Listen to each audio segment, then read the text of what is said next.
as we are getting into our next series, our next ZvZ, a series you should be familiar with. But to be fair, we almost didn't even get this series.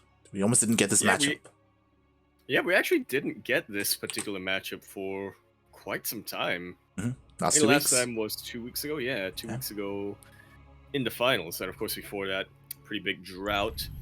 MeomaikA has been bleeding a lot throughout this tournament, so we'll see what happens here on Blackbird LE. God damn it, the color clash. Here on Blackbird LE in the bottom left-hand corner map, spawning all the way in the bottom left-hand corner. We have the blue Zerg player, not the red Zerg player, no matter what his flag says. He is coming out from the land of Hong Kong, the best player from Hong Kong. He is going to be representing himself. He's currently teamless, looking to dethrone, or further dethrone, question mark, legitimize? I'm trying to come up with terms here. Looking to win another GPO, he is GogojOey. And spawning in the bottom right-hand corner of Blackburn LE, we have the Vietnamese Zerg player. He is red, representing himself, as again, he is currently teamless, but he is the best player in all of Vietnam. It is MeomaikA. And mate, things are popping off. Oh, that they are. I can't believe MeomaikA isn't the player to go for the gold base immediately. Yeah, so we have a couple of differences here. One, obviously, GogojOey goes to the gold base first. Hatch first, by the way. Very bold move.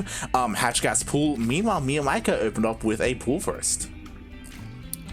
Yeah, this could really spell damage for GogojOey so long as MeomaikA gets eyes on that base. You're right, but it's MeomaikA we're talking about. So even though he did open up with a pool first, it wasn't for Lynx, it was for Queen, so we still won't have any map presence. Defensive pool, haha! GogojOey really has MeomaikA's number in this particular map, at least. Yeah, exactly. So GogojOey is getting away with this. It looks like the Overlord did spot this, so now MeomaikA knows that the gold base has been taken.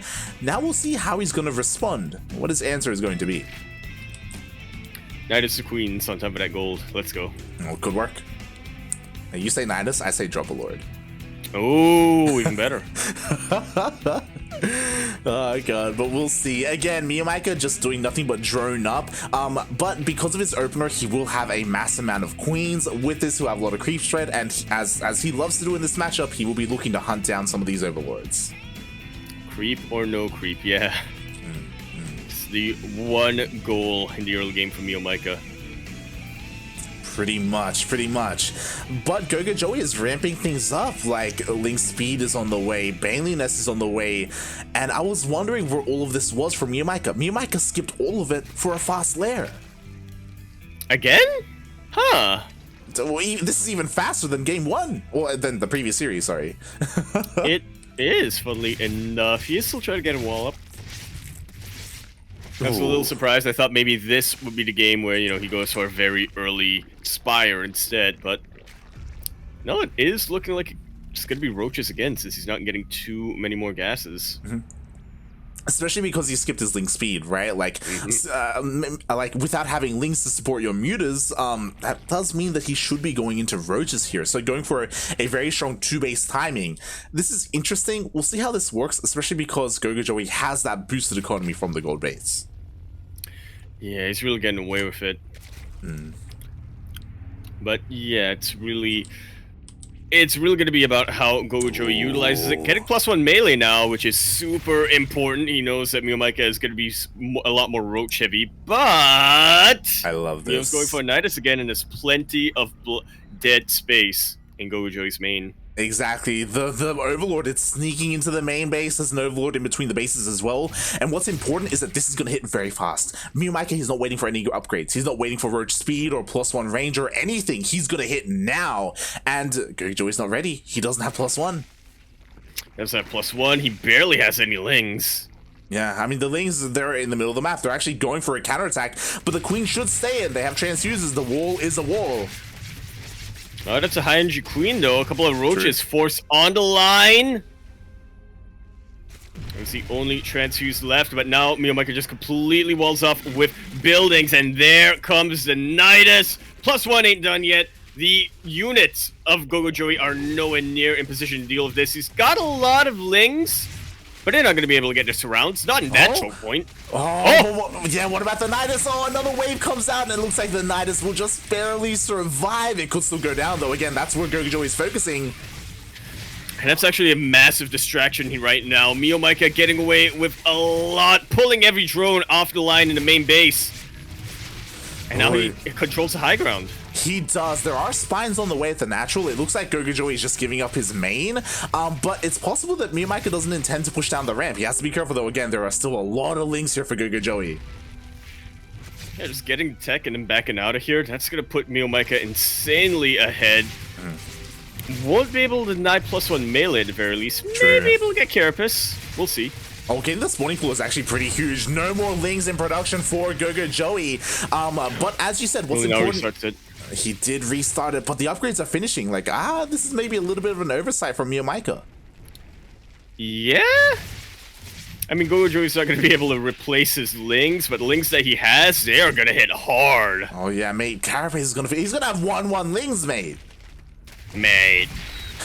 One surround, half a surround is all GogojOey's really going to need to deal with these roaches. MeomaikA trying to control the ramp, and he's doing a pretty good job of it, but... Yeah, as you were mentioning, it is possible for GogojOey to just rebuild his tech buildings, especially since he has gold. Exactly.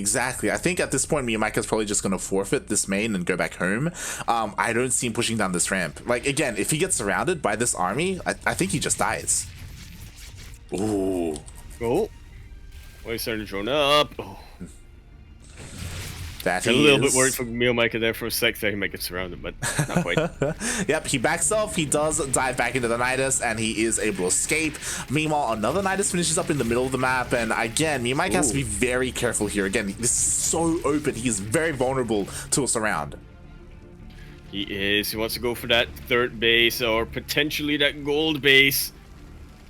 And these queens and these roaches for Goliath, they're so slow off creep. The Lings, though, no such handicap. They're going for the surround! Full surround, and they are 1-1 Lings, but is it going to be enough? The transfuses are on point. Oh my. Lings hitting so hard, though. It's going to be so close. The transfuses were almost perfect there, but in the end, the Lings do get the majority of the army. The reinforcements are coming in, and the reinforcements are just barely enough. They are. They're chasing the Lings to GogojOey back. GogojOey trying to regroup with as many units as possible. And MeomaikA is shaving off the Ling count, but there's no way he can push it to those spine crawlers. Yeah, not yet anyway. Meanwhile, MeomaikA was droning up at home, but he's still far. Well, actually, I just realized that he's actually far ahead in terms of the worker count. I didn't realize how much GogojOey lost. Yeah, GogojOey's not mining any gas right now. He has a slight lead when it comes to the minerals. That's where the gold base comes in. But as you were saying, the worker lead is going far in MeomaikA's advantage. What? I was like, is he misclicking? he's taking the third. I love it, right? Because he can't expand at the regular place because of the Lings, and his army is right here. But now he can't get back home because he killed the Nidus. Oh no. And because he can't get home, there's nothing to defend against the Ling counter attack. Why did he kill the Nidus? Okay, a couple of reinforcing roaches come out, and it looks like he will just barely hold on at home. Thankfully, that was almost an oversight there by MeomaikA. Drone count has evened out. I'm so confused. I don't think that Nidus was blocking the expansion. I think just barely, just like the corner of it, just maybe. The corner. Yeah. But there we go. Backup Nidus is being thrown down. Can MeomaikA hold on though? He has to wait for the Nidus to finish, and then the reinforcements are going to flood in. Oh. Yeah, he may be able to do reinforcements, but that's a massive if, especially with the Link surrounding that. But that's actually just a misdirection as MeomaikA gets the rest of his units in position, taking a long way around. Look at that army supply difference. These spine crawlers are not gonna make a difference here for GogojOey. Well, they may make a difference, but not enough to win the game. GG is called. MeomaikA takes the game without even needing the gold base. GG. MeomaikA with the massive bait, with the big brain. He throws out a Nidus and he just walks his army across the map. And there was so much wasted DPS there from GogojOey focusing down that Nidus. Oh my god. This is the evolution of MeomaikA on Blackburn. First, he takes a gold base every time. Then he takes 2 gold bases. Then he doesn't take the gold base. He plays a standard macro game. Then he doesn't take the gold base and goes for Nidus. I can't wait for him to go full circle. He has something different every time we cast him on this map. Every week, man, he comes back with something new. Like, again, that was something very unique. Going for those Niduses, going for the proxies, like it was crazy what MeomaikA came up with here, and that was beautiful. That was beautiful. I think I mentioned somewhere earlier in the cast, like, oh, you know, MeomaikA, he beats GogojOey, but it's not with mind games usually. This does feel like a big mind game. Hey, mate, MeomaikA's brain, it's swelling, mate. It's getting larger. We didn't think it was possible, mate, but somehow it just keeps growing. Wow. Huh. Yeah. I do want to say that I honestly I thought that MeomaikA was in trouble when we did see that massive surround outside the natural and third base of GogojOey with the 1/1 Lings. But something important that was happening there was that GogojOey didn't have a lot of creep spread, and he had 3 spines, and they were not a part of the fight at all. The spines did nothing there. And with the reinforcements, MeomaikA was able to clean up all those Lings, and after that happened, like MeomaikA was sitting back pretty. Yeah, it's a tough call to make when you are relying a lot on melee units, isn't it? Yeah. You have to get outside the range of sack defense to actually be effective, but if you're not fighting within the range of sack defense, then you're not as effective. It's a bit of a catch-22. And speaking of 22, no, that's 2010. That's a song from 2010, it's not 2000. Damn it. In the top right-hand corner of the map, spawning all the way to the top. Damn it is a song from the 2000s still, by Blink-182. In the top right-hand corner of the map, spawning all the way in the top right-hand corner of 2000 Atmospheres LE. We have the Blues player coming out from the land of Hong Kong. He's the best player from Hong Kong. Representing himself, he is GogojOey. And spawning in the bottom left-hand corner of 2000 Atmospheres LE, we have the Vietnamese Zerg player, the best player in all of Vietnam and arguably all of Southeast Asia, the Grand Platypus himself, the Grand Pelican even. It is MeomaikA.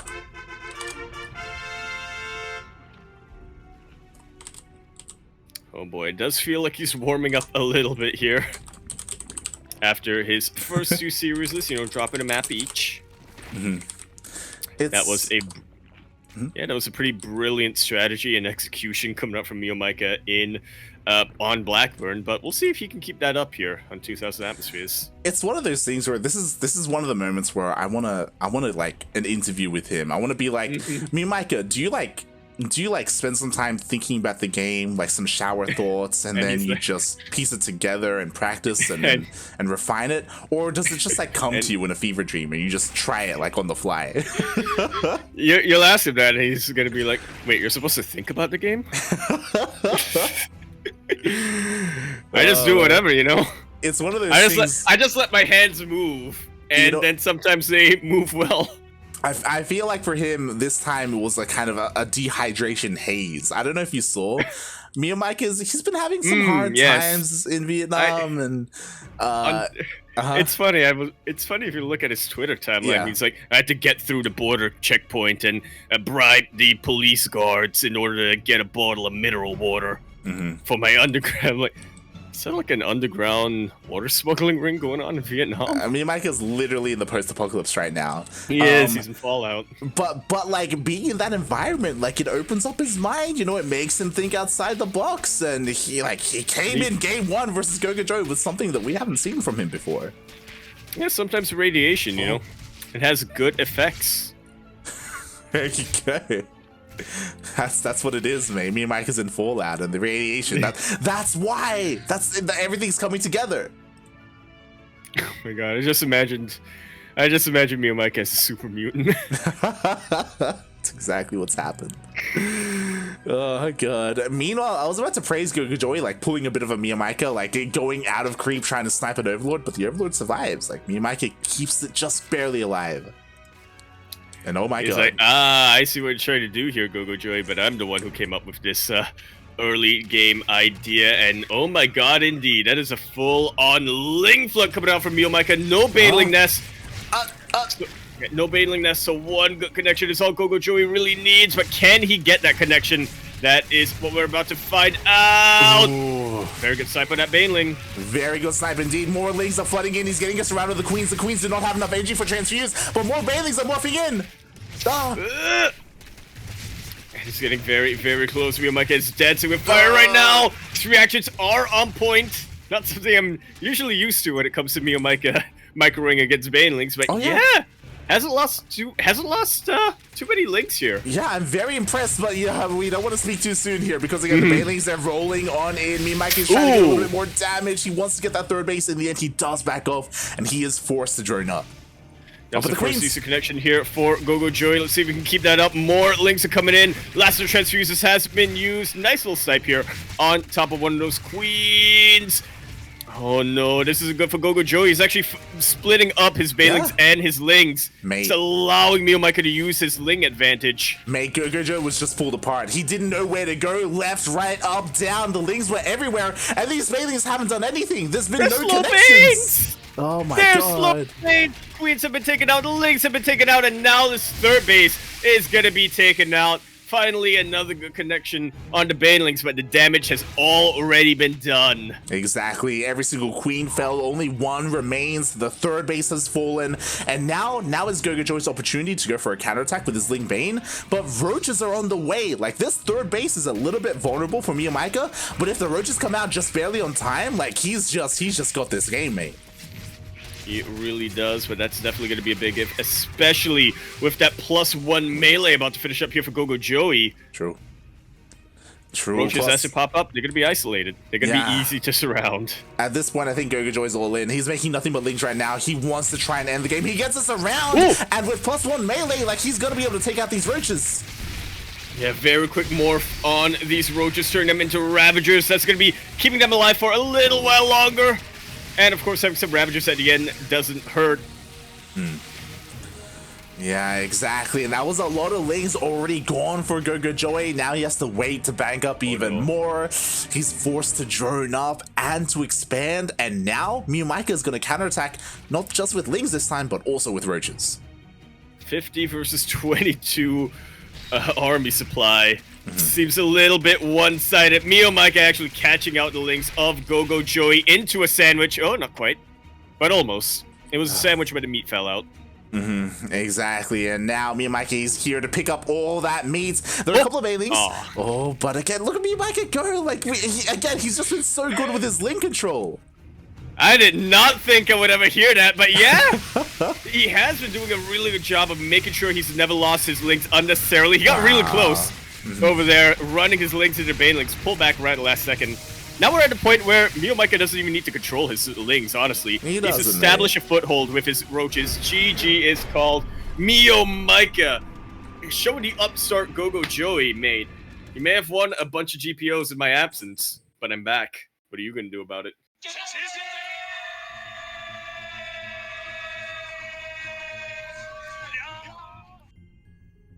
Oh. Wow. Close series is to start him off, GogojOey, I mean. But now when we get to the upper bracket finals, I mean, I think we haven't mentioned this enough. That was the upper bracket finals. MeomaikA is now already in the grand finals with a +1 advantage. He's so warmed up. He really is. He really is. That was insane. That was dominant. That wasn't close. Like, it wasn't at all. And I should reiterate, because I know that there are some people watching right now who, you know, maybe it's their first time, maybe they're not too familiar with these players. But MeomaikA, he is known in ZvZ for not having the best Ling main control. Arguably some of the worst. In our region, I would say definitely the worst. Yeah, in our region. We have seen him like out Ling baned even by some of these other like quote unquote lesser Zerg players. But that was honestly insane what we just saw. And typically we see him rely on roach play, right? That's what we saw him use against Demi and even game 1 against GogojOey. But here in game 2, MeomaikA showed us, hey, like, there's a reason why I came second in the last season of DreamHack, you know? Like, you know, I am MeomaikA Hive right now. Yeah, not... No, I'm kidding. But, yeah, MeomaikA really popped off today. Wow. Yeah. He really is, like, leveling up in Fallout and getting the perks. He's just exposing himself to more radiation. Yeah. So, he's mutating before our eyes. Oh no, I'm not sure the world is ready for that. But yeah, that was a very impressive showing, and another very impressive showing as I refresh the bracket here, Light. Oreo takes out Demi 1-0. 1-0. Mate, I am impressed with our boy. Shout out to Oreo. He had a really rough start in the ZVPs, but mate, throw him in a ZvZ and he is good. And now it is his moment. It's his time to try and get some redemption here, to try and get some revenge.